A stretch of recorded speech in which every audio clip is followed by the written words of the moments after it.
కర్నూలు జిల్లా మంత్రాలయంలో ఉద్రిక్తత నెలకొంది. టీడీపీలో ఇరు వర్గాల మధ్య ఘర్షణ చెలరేగింది.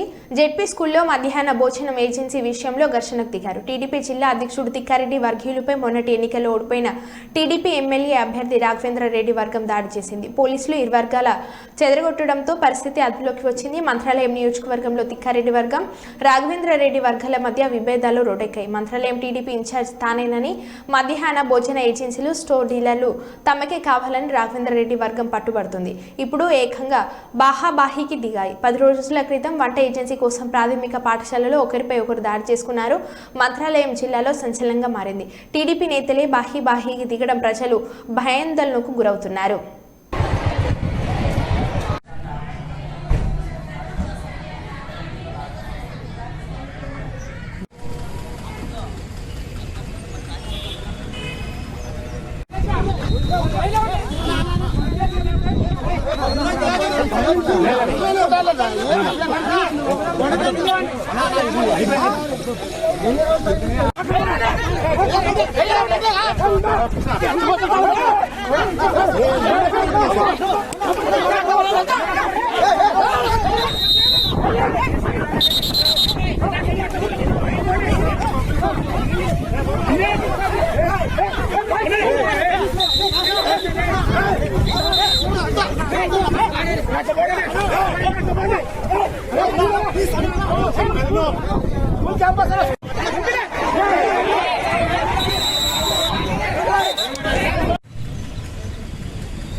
మీ స్వామికి ఏం చెప్తున్నాను 10 రోజుల కిందట ఇంటికాడికి రా మాట్లాడుతున్నారు వచ్చి 7 రోజులకి ఏం